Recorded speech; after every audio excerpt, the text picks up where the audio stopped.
मैं मृत्युंजय फिर से आपका स्वागत करता हूं हमारे इस चैनल सटीक परामर्श में। और आपने हमारा लगभग पिछले 2 साल से काफ़ी अच्छा साथ दिया है और आशा करता हूं कि आगे भी फ्यूचर में हम अपना सर्विसेज आपको देते रहेंगे और आपकी का भी सपोर्ट इसी तरीके से हमें मिलता रहेगा ताकि हम भी अपना ग्रोथ कर पाएँ और आप भी, जैसे बहुत सारे लोगों को हमने बिजनेस में खड़ा किया खासकर पिछले 2 सालों में। तो अगर आपको भी हमारी वजह से कुछ मदद मिलता है या आप भी अपने व्यापार में मान लीजिए खड़ा हो पाते हैं तो इससे अच्छी और खुशी की बात कुछ नहीं होती है। अप्रोक्स अभी हमारा लगभग 3-3.5 हज़ार क्लाइंटों के साथ काम चल रहा है पूरा इंडिया में, क्योंकि 10 साल पुराना अपना लॉ फॉर्म है तो बहुत सारे क्लाइंट तो बेस तो हमारा पहले से ही था। मगर यूट्यूब पे आने के बाद ये कोरोना काल में भी हमें कोई ज़्यादा असर नहीं पड़ा और हमने अपने बिजनेस को बहुत अच्छे तरीके से ये कोविड पीरियड में भी चलाया है और मेंटेन कर पाए हैं। तो ये आप लोगों का प्यार ही है कि कोरोना का इतना इफेक्ट जब हर एक जगह पड़ा है फिर भी हम अपनी जगह पे टिके हुए हैं और फिर अपना काम व्यापार हम लोगों ने फिर अच्छे तरीके से चालू किया हुआ है। तो जैसा कि आप जानते हैं हमारा लॉ फॉर्म है, तो हम कोलकाता में एनजीओ, सोसाइटी, ट्रस्ट, सेक्शन 8 की कंपनी, ये इन सब्जेक्टों पे काम करते हैं। तो इससे रिलेटेड भी एक क्वेश्चन हमारे पास आते रहता है। तो इसी सिलसिले में आज हमारे पास एक क्वेश्चन आया हुआ है कि can I donate to a foundation, कि क्या मैं किसी फाउंडेशन को डोनेट कर सकता हूँ कि नहीं कर सकता हूँ। देखिए, अगर आपका ये क्वेश्चन इंडिविजुअल है कि हाँ आप किसी फाउंडेशन, मतलब आप सोसाइटी को भी फाउंडेशन बोल सकते हैं, ट्रस्ट को भी फाउंडेशन बोल सकते हैं।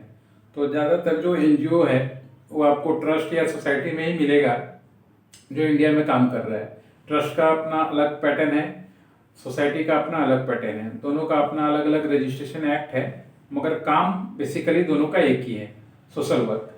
तो अगर आप इंडिविजुअली चाहते हैं किसी भी ऐसे ऑर्गेनाइजेशन को या सोसाइटी हो या ट्रस्ट हो उसको मदद करना, तो आप पे कोई रोक नहीं है, किसी तरह का बाधा नहीं है। आप चाहें तो उसको मदद कर सकते हैं, आप जितना भी चाहें उतना उसको मदद कर सकते हैं, जितना चाहे उतना उसको डोनेशन दे सकते हैं, उसको गारमेंट्स दे सकते हैं डोनेशन, पैसा दे सकते हैं, फूड दे सकते हैं।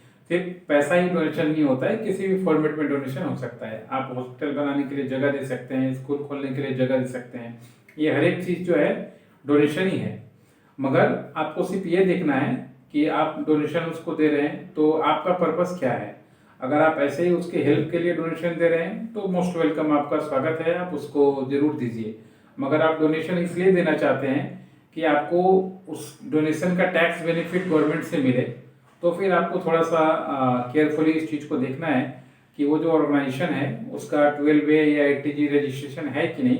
और अगर उसका 12A 80G रजिस्ट्रेशन नहीं है, अगर फिर आप उसको डोनेशन दे रहे हैं तो आपको टैक्स बेनिफिट नहीं मिलेगा, आप उसको अपने खर्चे में दिखा सकते हैं। और अगर उस एनजीओ का 12A और 80G रजिस्ट्रेशन है, अगर वो आपको रिसिप्ट देता है तो फिर आप अपने टैक्स में दिखा के उसका छूट या सब्सिडी के लिए या जो भी डोनेशन आपने दिया है उस पर टैक्स बेनिफिट के लिए अप्लाई कर सकते हैं।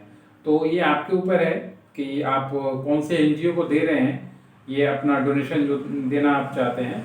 मगर डिफरेंस यही है, अगर आप कभी भी दे सकते हैं, हेल्प के पर्पज से देना चाहते हैं तो किसी को भी दीजिए, और अगर टैक्स बेनिफिट पाने के लिए देना चाहते हैं तो खासकर देखिए कि कौन सा एनजीओ जो है 12A 80G रजिस्टर्ड है, ताकि आपका जो प्रॉब्लम है या आप जो चाहते हैं टैक्स बेनिफिट वो आपको मिल पाए।